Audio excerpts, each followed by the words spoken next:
The Father's Path by Tope Olowoniyan is back with season 2, and if you thought season 1 moved you, just wait, you've not seen anything yet. My name is Kanyinsola Olukoya, the global media girl, and I'm live on the green carpet where I'll be getting the conversation started and finding out what fatherhood means to every single person that walks in here tonight. The Father's Path starts right now, proudly brought to you by Grocery and 4 Cousins. Did your dad have like a signature phrase that he always said? In fact, up until now, you know it. If you hear it anywhere, you just remember that. That's my dad. That's my dad. Usually, my dad is always known for phrases and idioms. So he would just always tell me, the first thing you do, kill fear. Kill fear. And he will always tell me, don't be scared of anybody. Laugh to scorn the power of man. So yes. What is something, a core memory that you have that you remember growing up with your dad? You know, how he would advise us. Okay. And then he has a popular saying, he just has to, and that's what I live by. Just has to? Yeah, like he would always tell you, wisdom is profitable to direct. And he say... Hold on, let me jot things down.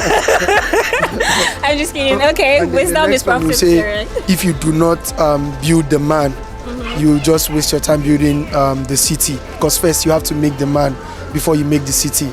Does your dad, did he, do some things with Peter Doce sometime? Well, with the proverbs and all that? You can say so. He's 76. So okay. I celebrated him today, and I'm also still saying Happy Father's Day, Dad.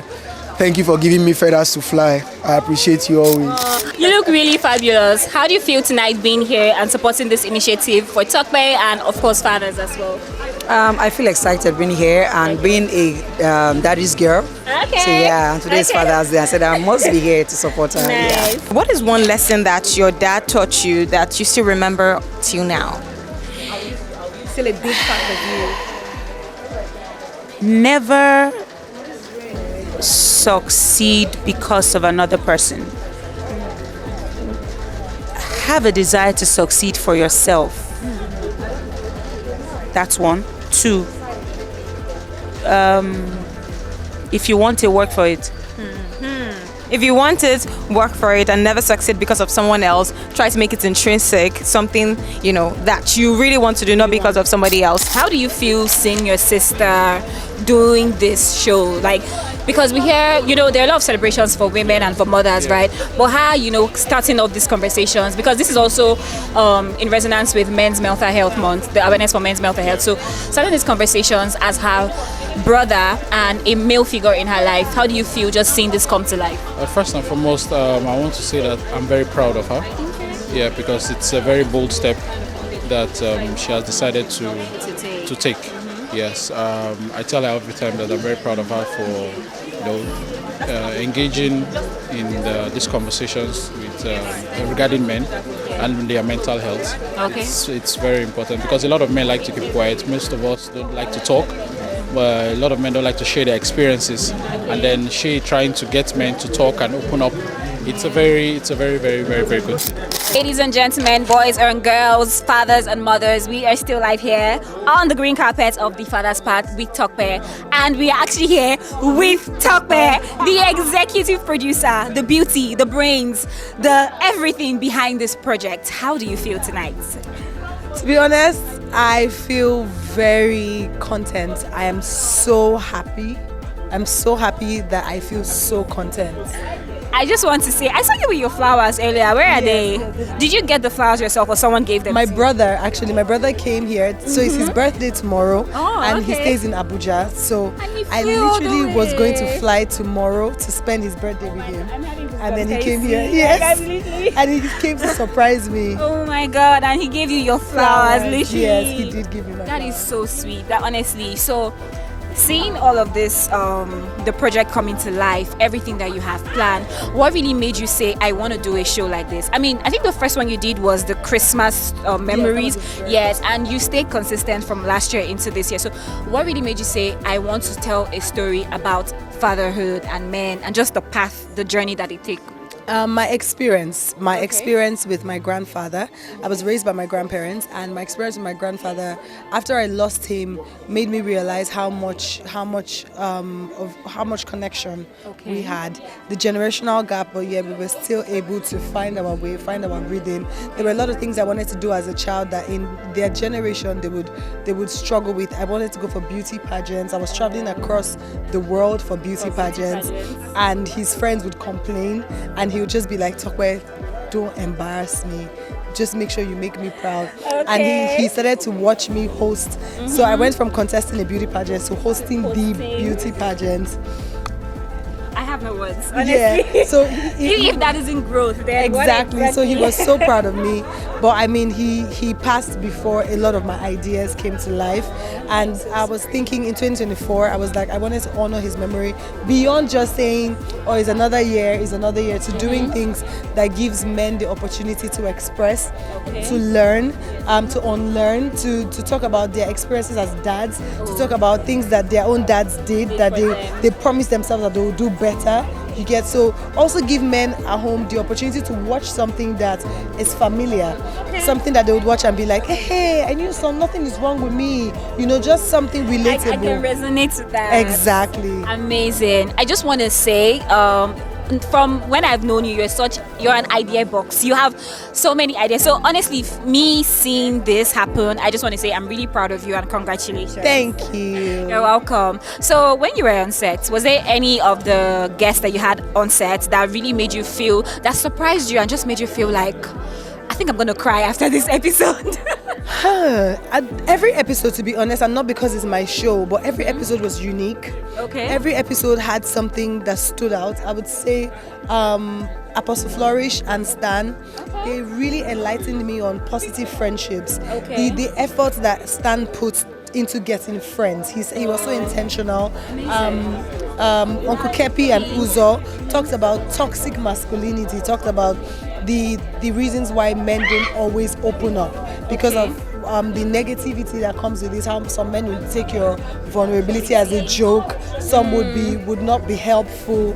I had Sardi and Shei. They gave such a beautiful light to young parenting, to being I would say young dads, and just dads that have kids that are under 2, under 5, and just seeing how positive they were, how they really wanted to change diapers. They were like, no. Yeah, I spoke to him and he was like really enthusiastic. He's like, nah, I love spending time with that boy. Yeah, you see, just being around them and just seeing a different POV to fatherhood versus what we know as conventional. Yeah, so everyone came with a different energy that was just I felt like I was learning the same way I wanted people to learn. And I'm just like, if I feel so recharged and so full, how much more the people that watch it? Okay. Now, speaking about learning, what is one takeaway, or maybe 5 takeaways that you want people to actually learn from this show? A different POV. I think everything I just explained would pretty much give that. But a different POV, whatever your mindset is, come with an open mind. Come and experience men. As a don't feel like, it's only for men. As women too, as a woman, I know how much of my mind has changed towards men. There's something that stood out for me when Apostle Flourish said it's important for women to learn to listen. We think that we listen, but we don't really listen. He said, when you get a man to talk and the man keeps quiet after for a bit, give him 20 seconds. He's like, 20 seconds may seem short, but after the 20 seconds, he's going to keep talking. He said, but most women, or some women, interject or are quick to share their own. Exactly. And they just feel the need to just shrink back. And of course, we're trying to get men to be more expressive, more conversational, so we should give them grace. And from this show, I feel like women would learn to give men more grace and understand. Yes, like you said, from their own POV. Exactly. All right, so I have some trivia questions for you. Okay. Which guest will you say stretched your tissues the most this season? Stretched my tissues, that's cry. Cry. I don't think they made me cry. They got me in my feelings. Okay. But it was mushy, happy feelings. Okay, so like tears of joy or like happy. Yes, I think Shei Sheyi and Sardi. Okay. I was just so proud because I've known them for a Yeah, I very was going long to say, I time. think because they're your friends and you're just Yes. like, oh my God, you're a dad.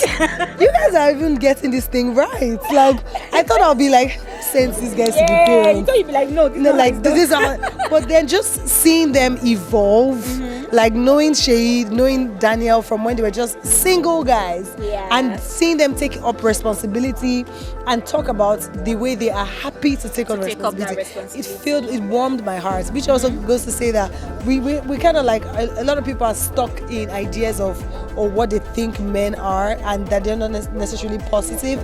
But I feel like when you watch this with an open mind, you will lean more to the positives. All right, thank you so much. What's your dream for the father's part 5 years from now? 5 years from now, I would love the father's path to be on the TV screens of everybody in the world. I would want anyone at any corner of God's green earth to have experienced not just the father's part, but every amazing body of work that has come out of Talk About Lonely on TV. All my shows are created with so much intentionality and love. I would want it to travel globally, and I would want people to learn. Beyond it traveling, I want people to be able to tell me, oh, this thing changed my mindset, this thing made me feel. I want people to connect with it, resonate with it, share it. In 5 years' time, I would want it to be so much more than I ever imagined in the best of ways. So I just want to say something, right? What I noticed when you dropped your first season from the Christmas show, I commented on the trailer that you posted, and I said, Tokwe, I'm so happy that I feel like I can go back to watch you. Like, it feels like I was, when you're growing up, you see like Silverbird, AIT, and there are shows that you actually look forward to, and you see like maybe MTN Family Game Show, or like I was happy when I saw, and I said, I'm so happy that I have something that I can look forward to watching. And I can't remember which guest said that. They said Tokwe doesn't do her shows for clickbait; she does it for impact. And truth be told, you don't really see anything like, oh, I just the podcast, the numbers and all that. It genuinely shows that you are invested emotionally, financially, everything, physically and everything. And honestly, I just wish you the best. Thank you so much. If your dad could see you today, with the success you've made in your career, what do you think he's going to say to you? It's going to say, and I told you not to act, but I'm proud of you, Sha. Yeah. If your father were standing right in front of you right now, what do you think he would say, considering the success, you've made in Nollywood, now I know I said 2 questions, this is the final one, I promise. I'm very emotional with my dad. I would have said, Mr. Dada, I don't even know what to say, but thank you. Thank you for always supporting me. Thank you for being the best father. Right from when I was a child, you've always told me I was enough, I was beautiful, I was your angel. Thank you for always making me see the best of me every day. Thank you for being my best friend. Thank you for always holding my hands. Thank you for always praying for me. Thank you for always putting smiles on my face till today. I love you, Daddy, and may God continue to bless you, give you good health. And Mr. Dada, I love you. Do you think men should always should speak up more or show more emotion, especially with things that you're going through? I would say yes, but knowing the nature of men, men would always be men, right? We generally like to, and I'm saying this from my own experience and the experiences of the men in my life. Not generally, we love to handle things ourselves. There's that part of us that gains fulfillment, from being able to handle things ourselves. That being said, it's very important because there's so many men who drown from not speaking up. So it's very important to be able to find the balance and navigate through that balance. Whenever you're drowning, it's very important that you can have healthy men. Emphasis on healthy men. Yes, healthy relationships with men. Who can help you, come through that phase. And pull you out when you're drowning. Exactly. What is one thing that your father used to do that, now that you're an adult, you just find yourself doing it and you're like, Daddy, me man shaking you, and now I'm just doing it? Is there anything? Laugh at you when you're in pain. I mean, but then imagine when you're in pain and he's laughing at you or cracking you up, and you're in pain but you're laughing. That's something I kind of find myself doing now, and it's a way of just managing situations or people, place, pain, and everything. And I think that's something I see myself doing, which I found hilarious. But just knowing when to and being sensitive also. Yes. I'm going to ask another one. If imagine your dad was just standing right in front of us, what do you want to say to him, and what do you think he's going to say to you, given the success you've made in Nollywood, how you keep on pushing your hard work, your talent, your creativity and all of that. What do you think he's going to say to you, and what do you have to say to him? I'll just tell him I love him so much. I'll tell him I love you. Dad, I love you so much. I know he's going to say that back, and I know he's going to say to me he's proud of me.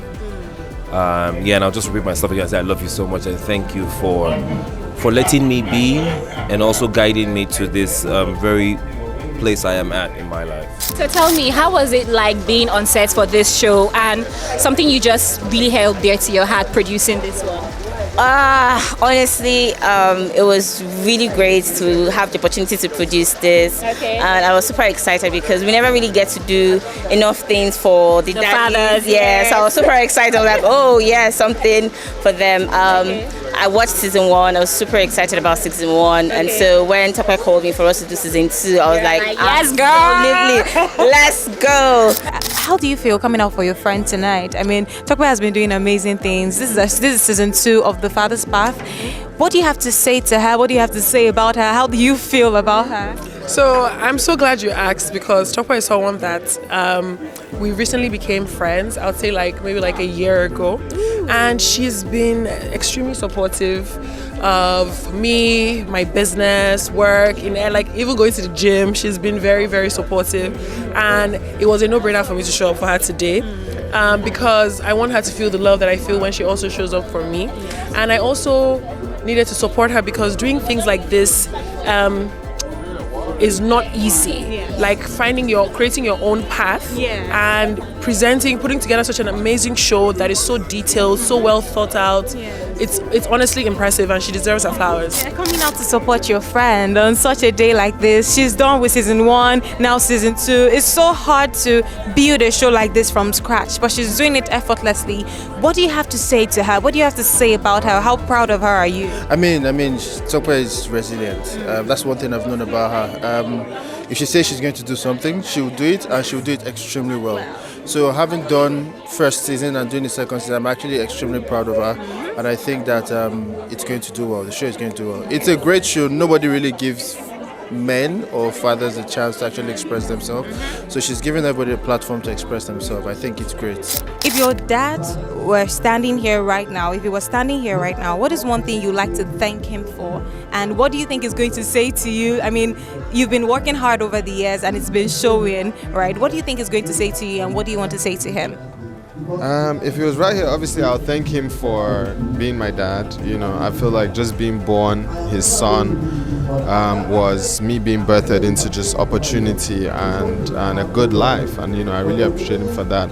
But then more than just the material things, all the traits he distilled in me, one of the most interesting things my dad instilled in me is the spirit of courage. I'm a very courageous person, and that has a lot to do with my dad. He made me understand from a young age that, look, you're Anuda, you're a bad guy. You gotta be on some bad guy shit, and that's just how it's been ever since. So being a father in Nollywood, in reality and everything, what is something that you would love to tell the new or the next or the incoming, the present, the next generation of fathers? I really don't know why people go into relationships. I just think from the get-go, if you're not ready to go all the way, don't bother. I know, because we shouldn't punish the women. It's easy for us to spend a night or 2 nights, sometimes a couple of seconds, and then we allow her run 9 months on her own. So I don't think you should get into it. You're not going to go into it. I don't think, if you're not ready, I don't think you should try. You heard that. If you're not ready, don't go for it, because fatherhood is a journey. It's a responsibility that you can't even comprehend. It's a responsibility to the extent that you're ready to give your life. You're ready to make that amount of sacrifice. Because when I think of what I've been through in the past for my kids, I just realized that maybe I went overboard a couple of times, but I could have punched some people badly. What is something that you really hold dear? This, I don't know, I just got goosebumps when you told me that. What is something that you really hold dear, seeing that your father is no longer here, but he's there, he's always here with you in spirit or in your heart? What is something you always hold as a memory of him? Okay, so growing up, my dad would cook for us. Like, he's a wonderful cook. Not really a wonderful cook, but enjoys cooking. Okay. And that's like a memory that I will never ever forget. Yes, I'm a daddy's girl. So. I was like, you look like a daddy's girl. I'm a mommy's girl. I'm Okay. a last born, so. We're last born, guys. So, what do you think makes a great father? There's actually a lot. But yeah, I think one of the things that makes a great father is being there in terms of like provision. Okay. Yeah, providing for the family, being like the, how will I put it? Like the provider, the protector. Yes, the protector. So like, it's like I can come out and like boast like, yo, that's my dad. He's an intentional man. Hey guys, my name is Tokwe Olowoniyan, executive producer of Tokwe Olowoniyan TV, and we just dropped the latest season 2 of The Father's Path with Tokwe.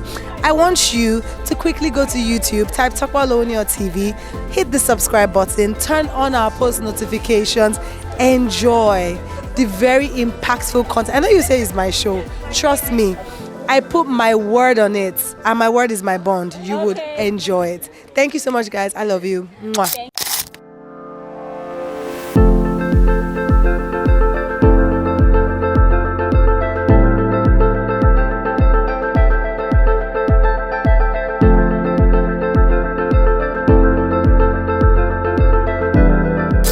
Is there something that, your dad used to say, or maybe an advice that he used to give, that you still remember till now? It has stuck with you for many years. Is there any, daddy? Say daddy, please.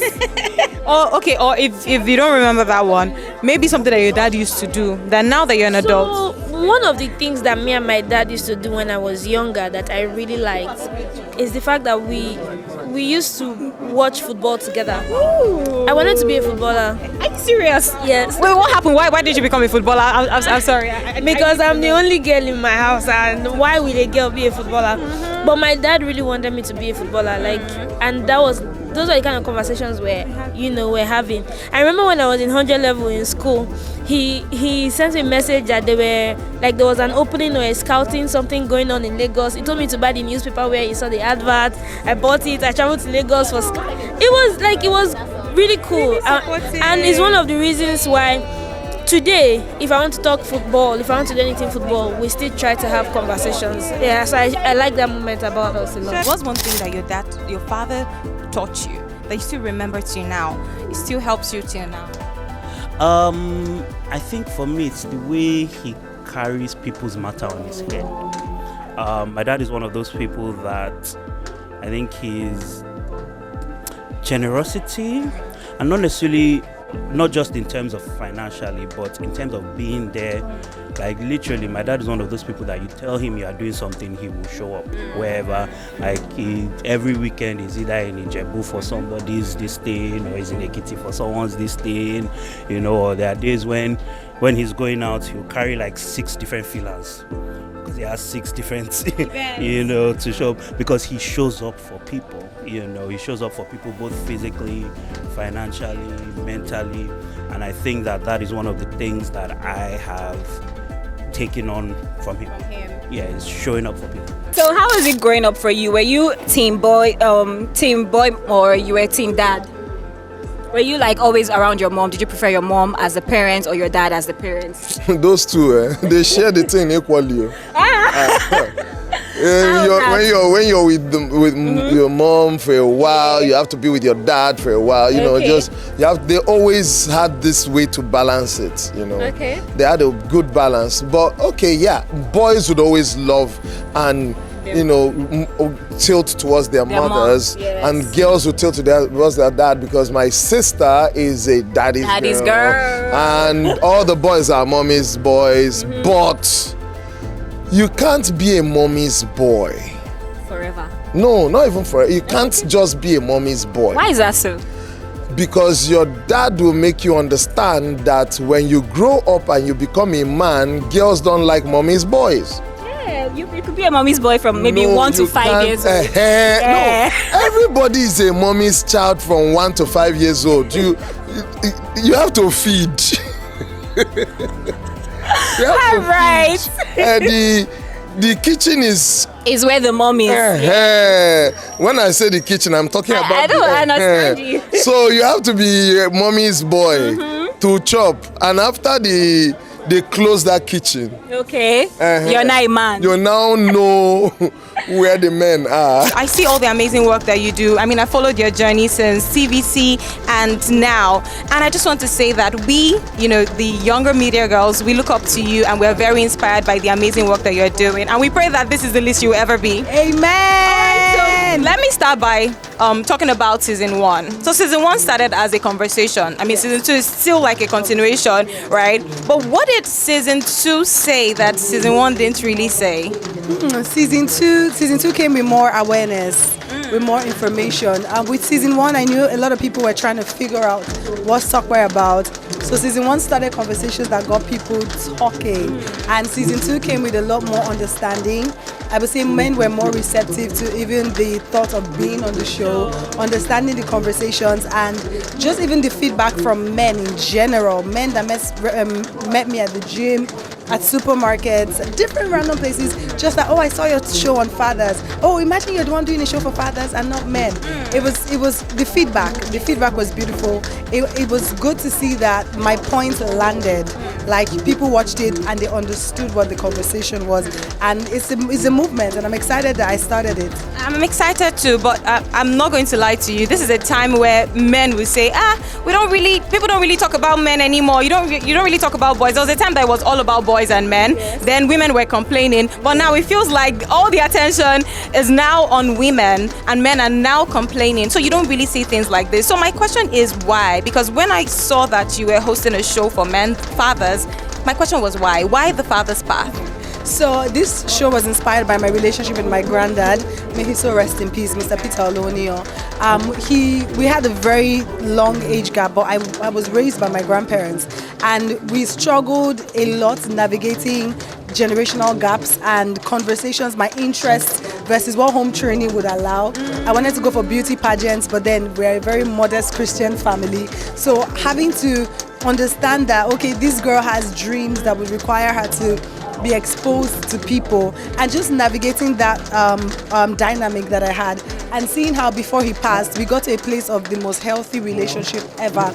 And I'm like, you know what, I know how many years of misunderstandings we had, how many years of back and forth, and not figuring out that we loved each other differently, and our communication was always a jam rather than it being fluid. And I'm like, you know what, for the fact that we got to the point we did before he passed, I want to give men the opportunity to be heard, to explain themselves, to be understood, to have someone actually just listen without interruptions, to even get a masculine POV of something. Like, this is how we feel when a man tells you that he's thinking about nothing. Do you know that they're actually thinking about nothing?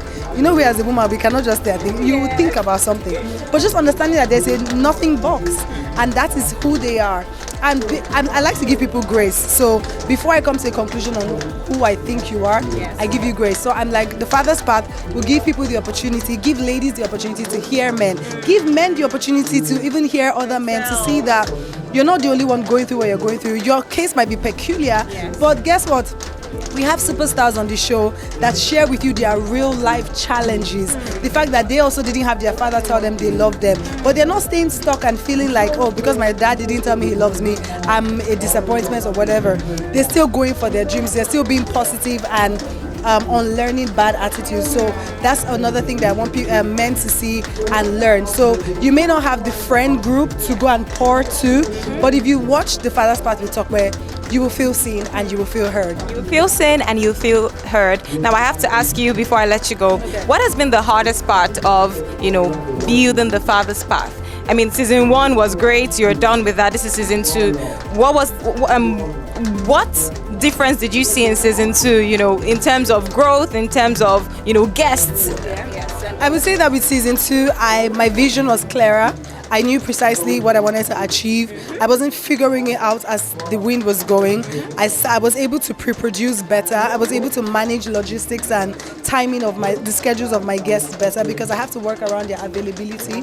It was more like I've experienced this before. I can manage it better. But what I loved that was difficult still was that I was able to sit with the kind of questions I wanted to ask. I sat and I imagined different possible plausible answers and how to continue those conversations, because people can give you answers that you have no experience or knowledge on how to carry it.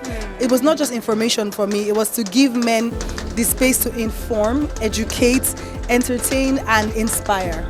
So that was hard because I heard things that I wrestled with as a person, but preparation also helped me know how to navigate the conversations. All right, thank you so much. Now we cannot wait to watch, season 2. I know it's not good to ask this, but I know people what was your favorite episode, or which episode resonated more with you, right? I don't know if you want to answer that. I would give you why I love each episode. Okay, why I love each episode. Okay. Apostle Flourish Peters is my pastor. I loved his episode with Stan because they talked about healthy friendships. Stan talked about how he prayed. He prayerfully considered having friends. He prayed for over a year to find the kind of friends that he had. You could see how they're excited about being dads. They're talking about their real life experiences navigating fatherhood. Daniel's Sardi is the dad of under a year, and he shares how he was excited about many things. And just giving men the opportunity to not be terrified about fatherhood, but to welcome the newness. Don't feel like, changing diapers is just for the woman, doing this. You take it, go and experience it yourself. Don't look at it as a chore, but just experiencing and doing life, because that's your offspring. That child is going to be a representation of your choices. So you would love it. You would love their energy. You would love their ideas. You would love the way they talk about how they play and how they say that episode. Then Uncle Keppy and Uzo. First things first, I was excited that Uzo was able to talk about his family. The first time he's talking about his family on air, and talk about how he navigated his broke days. He told us about how the days that he literally had to ask his neighbor to help pay his rent because he struggled. And struggle is one thing that almost everyone can relate to in whatever degree. Yes. And Uncle Keppy also spoke about how it could be hard for men to open up to friends, because some friends would judge you, some friends wouldn't help you, some friends will make jokes of you. So also seeing that it's not every man that doesn't want to open up. They may have tried to open up and had bad experiences. So also that episode taught me about giving people grace. People that have the confidence to ask for help, and people that have been burnt from asking for help. So you see, I've given you enough reasons. Every single episode has something for you.